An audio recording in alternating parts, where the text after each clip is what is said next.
Hello everyone.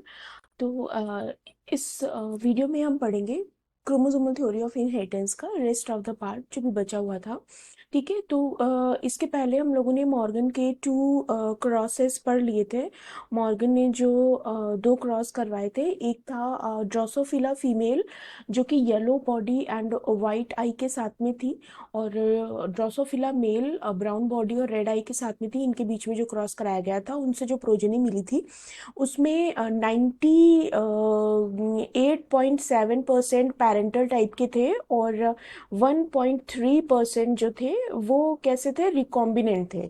ठीक है, तो ये जो परसेंटेज है ये इंपॉर्टेंट है, इसको आप याद रखिएगा कि कौन सा क्रॉस था जिसमें 98.7% पेरेंटल टाइप की प्रोजेनी मिली थी। तो वो जो ड्रोसोफिला फीमेल थी वो येलो बॉडी एंड वाइट आई के साथ में थी, और जो मेल था वो ब्राउन बॉडी एंड रेड आई के साथ में था। ओके, जो नेक्स्ट क्रॉस मॉर्गन ने कराया था उसमें जो प्रोजेनी मिली थी वो 62.8% तो पेरेंटल टाइप की प्रोजेनी थी, और 37.2% जो प्रोजेनी थी वो रिकॉम्बिनेंट टाइप की थी। ठीक है, तो यानी कि रिकॉम्बिनेंट चाइल्ड कितने परसेंट मिले थे, 37.2%, और पेरेंटल टाइप चाइल्ड कितने मिले थे, 62.8% मिले थे। तो इसी तरह से ये आपको याद रखना है।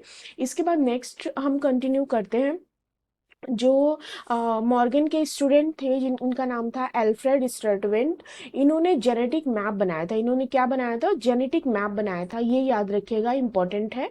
और इस फ्रीक्वेंसी ऑफ रिकॉम्बिनेशन यूज़ किया था, किसके लिए, मेजरमेंट, डिस्टेंस का मेज़र करने के लिए। ठीक है, यानी कि डिस्टेंस का मेज़र करने के लिए मॉर्गन के जो स्टूडेंट थे एल्फ्रेड स्टर्टवेंट ने जेनेटिक मैप में फ्रीक्वेंसी ऑफ रिकॉम्बिनेशन का यूज़ किया था। इसका मतलब ये है कि जितनी ज़्यादा रिकॉम्बिनेशन की फ्रीक्वेंसी होगी उतनी ज़्यादा डिस्टेंस होगी।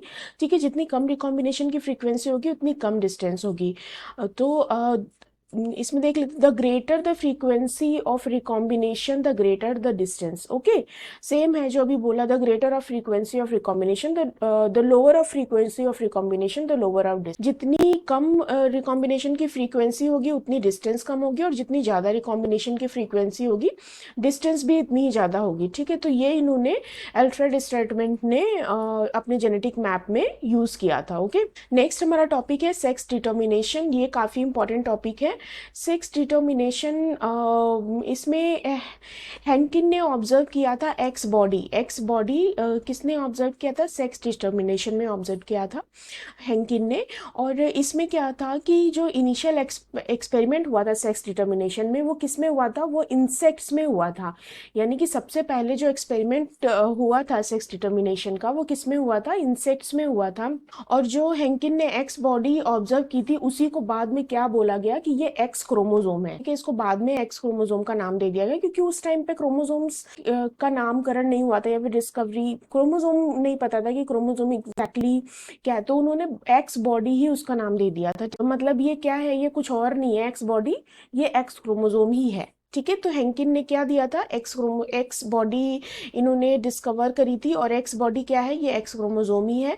और जो सेक्स डिटर्मिनेशन हुआ था वो सबसे पहले इंसेक्ट पे उसका एक्सपेरिमेंट किया गया था, यानी कि जो इनिशियल एक्सपेरिमेंट हुआ था वो इंसेक्ट पे हुआ था। Okay, next types of sex determination. Sex determination दो टाइप्स के होते हैं, मेल हेट्रोगैमिटी एंड फीमेल हेट्रोगैमिटी। जो मेल हेट्रोगैमिटी होती है, मेल हेट्रो का मतलब अलग अलग, गैमिटी का मतलब गैमिट्स, और सेम इसी तरह से फीमेल हेट्रोगैमिटी में अलग अलग गैमिट्स। यानी कि जो मेल हेट्रोगैमिटी होगी उसमें जो मेल क्रोमोजोम होंगे वो कैसे होंगे, वो अलग अलग होंगे। ठीक है, देखिए यहाँ पर जो मेल क्रोमोजोम है वो अलग अलग है, एक्सओ टाइप में एक्सओ क्रोमोजोम अलग है, और एक्स वाई टाइप में एक्स वाई क्रोमोजोम अलग है। इसमें फीमेल क्रोमोजोम कैसे होंगे, वो सेम होंगे। ठीक है, लेकिन जो फीमेल हेट्रोगैमिटी होगी, यानी कि जो फीमेल क्रोमोजोम्स होंगे वो कैसे होंगे, वो डिफरेंट होंगे, वो अलग अलग होंगे, और मेल क्रोमोजोम सेम होंगे। ठीक है, तो जो मेल हेट्रोगैमिटी होती है वो फर्दर टू टाइप्स की होती है, XO type of male heterogamety and X Y type of male heterogamety. जो एक्सओ टाइप ऑफ हेट्रोगैमिटी होती है वो इंसेक्ट्स में देखने को मिलती है। ठीक है, तो जो एक्सओ टाइप ऑफ हेट्रोगेमिटी होती है उसमें एक्सओ और एक्स एक्स क्रोमोसोम्स होते हैं। एक्सओ रिप्रेजेंट करता है मेल को और एक्स एक्स रिप्रेजेंट करता है फीमेल को। एक्सओ यानी कि ओ आप समझ सकते हो कि ओ को आप जीरो एज्यूम कर सकते हो, यानी कि इसमें सिर्फ एक क्रोमोसोम होता है। एक मतलब जो फीमेल होता है उससे एक कम क्रोमोसोम होता है मेल में, ठीक है। तो इसलिए यहाँ पे इसको एक्सओ से रिप्रेजेंट करते हैं। ये किस में इसका एग्जाम्पल है, ग्रासहोपर, ठीक है। तो here XO recombination represents male and X X female. यहाँ पे जो एक्सओ रिकॉम्बिनेशन है वो किसको रिप्रेजेंट कर रहा है, वो मेल को रिप्रेजेंट कर रहा है, और एक्स एक्स किसको रिप्रेजेंट कर रहा है, फीमेल को रिप्रेजेंट कर रहा है। यानी कि सबसे बड़ी बात इसमें ये जानने वाली है कि एक्सो टाइप ऑफ जो हेट्रोगेमिटी है वो इंसेक्ट्स में देखने को मिलती है। इसका एग्जाम्पल है ग्रासहोपर। और ये किस टाइप की हेट्रोगेमिटी है, ये मेल हेट्रोगेमिटी है, यानी कि इसमें जो मेल होगा उसके रिकॉम्बिनेशंस डिफरेंट होंगे। ओके, इसमें नेक्स्ट आता है X Y type of male heterogamety. ये कैसी होती है, ये फीमेल डिफरेंट कॉम्बिनेशंस के साथ में होते हैं जबकि फीमेल के क्रोमोसोम सेम होते हैं, ठीक है। और ये मेल होता है वो एक्स वाई क्रोमोसोम कैरी किए हुए होता है, और जो फीमेल होती है उसमें एक्स एक्स क्रोमोसोम्स। और इसमें नेक्स्ट है आपका फीमेल हेट्रोगेमिटी। फीमेल हेट्रोगेमिटी में क्या होता है कि जो फीमेल क्रोमोसोम्स होते हैं वो डिफरेंट होते हैं और मेल क्रोमोसोम सेम होते हैं। ये बर्ड्स में देखने को मिलती है। और ये जो फीमेल हेट्रोगेमिटी होती है ये ZW टाइप ऑफ हेट्रोगेमिटी होती है। या ZW टाइप ऑफ फीमेल हेट्रोगेमिटी में क्या होता है, जो फीमेल होती है उसके रिकॉम्बिनेशंस होते हैं ZW, और जो मेल होता है उसका रिकॉम्बिनेशन होता है ZZ। और ये हेट्रोगेमिटी बर्ड्स में देखने को मिलती है। इसमें देखिए आप ये इंपॉर्टेंट है इसलिए इसका पॉइंट मैंने बना दिया है, ZW type of sex determination seen in birds. जो ZW टाइप का सेक्स डिटर्मिनेशन है वो बर्ड्स में देखने को मिलता है, ठीक है। XO टाइप का सेक्स डिटर्मिनेशन जो है और ड्रोसोफिला, ठीक है। नेक्स्ट टर्म है, नेक्स्ट है हमारा टॉपिक म्यूटेशन। म्यूटेशन क्या होता है, म्यूटेशन जब जीन्स में किसी भी वजह से या फिर क्रोमोसोम्स में किसी भी वजह से जो परिवर्तन आ जाता है उसको म्यूटेशंस कहते हैं। ये टर्म ह्यूगो डिब्रीज ने दिया था। इसके रीजन क्या होते हैं म्यूटेशन के, डिलीशन और डुप्लीकेशन और इंसर्शन ऑफ बेस पेयर, ठीक है, या फिर segment of DNA in the region of is the region of mutation. यानी कि बेस पेयर में जो डीएनए का जो बेस पेयर होता है या फिर जो हमारे जो जीन्स होते हैं उनमें यानी कि कोई एक्स्ट्रा जीन आ जाए, डुप्लीकेशन यानी कि डुप्लीकेट हो जाए, कोई जीन बढ़ जाए या फिर डिलीट हो जाए, कोई कम हो जाए।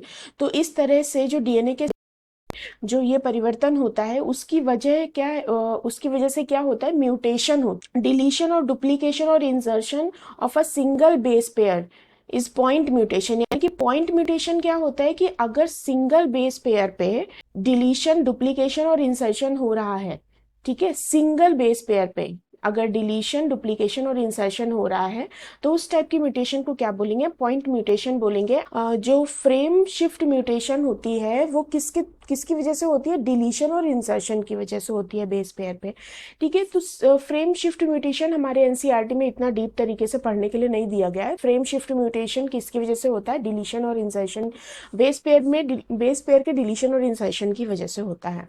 नेक्स्ट इसमें है फैक्टर्स दैट कॉज और induce mutations like UV rays, gamma rays. जो फैक्टर्स होते हैं जिनकी वजह से म्यूटेशन होता है या फिर जिनकी वजह से म्यूटेशन कॉज होता है वो क्या कहलाते हैं, म्यूटाजेंस कहलाते हैं। और ये फैक्टर्स कौन कौन से होते हैं, यूवी रेज, अल्ट्रावायलेट रेज या फिर गामा रेज एक्सेट्रा। इस टाइप के जो फैक्टर्स होते हैं जिनकी वजह से म्यूटेशन होता है वो म्यूटाजेंस कहलाते हैं। नेक्स्ट हमारा टॉपिक है पेडिग्री एनालिसिस। पेडिग्री एनालिसिस में क्या होता है कि it is a study of genetic disorder in a family. किसी फैमिली में जो जेनेटिक डिसऑर्डर्स होते हैं उनकी स्टडी को पेडिग्री एनालिसिस के थ्रू हम समझ सकते हैं। तो इसमें इंपॉर्टेंट सिंबल्स हमें याद रखने हैं, ये हमारे एग्जाम्स में आते हैं, क्वेश्चन इन पे बेस्ड आते हैं, तो इनको बहुत अच्छे से हमें पढ़ना है, ठीक है। तो इसमें सबसे पहले क्या होता है, जो रेक्टेंगल जो स्क्वायर शेप होगा वो मेल को रिप्रेजेंट करेगा, और जो शेप का सिंबल होगा वो अनस्पेसिफाइड सेक्स, यानी कि मतलब इसका सेक्स अननोन है, या ये मेल है या फीमेल है पता नहीं है। तो जो डायमंड सिंबल होगा वो किसको रिप्रेजेंट करेगा, अनस्पेसिफाइड स्ट्रक्चर को रिप्रेजेंट करेगा। जो स्क्वायर शेप है या फिर जो स्क्वायर सिंबल है वो मेल को रिप्रेजेंट करेगा, और जो सर्कल शेप है वो फीमेल को रिप्रेजेंट करेगा। अगर यही तीनों शेप के अंदर कोई कलर फिल किया हुआ है, तो इसका मतलब है कि ये जो तीनों है, यानी कि ये जो मेल है या फिर ये फीमेल है या फिर ये जो हमारा अनस्पेसिफाइड सेक्स वाला इंडिविजुअल है, इसको कोई जेनेटिक डिजीज है, यानी कि ये अफेक्टेड है। तो अगर इस तरह से हमें कहीं दिखता है तो affected by any genetic disease, ये क्या है, किसी जेनेटिक डिजीज के द्वारा अफेक्टेड है। ओके, अगर ये जो स्क्वायर है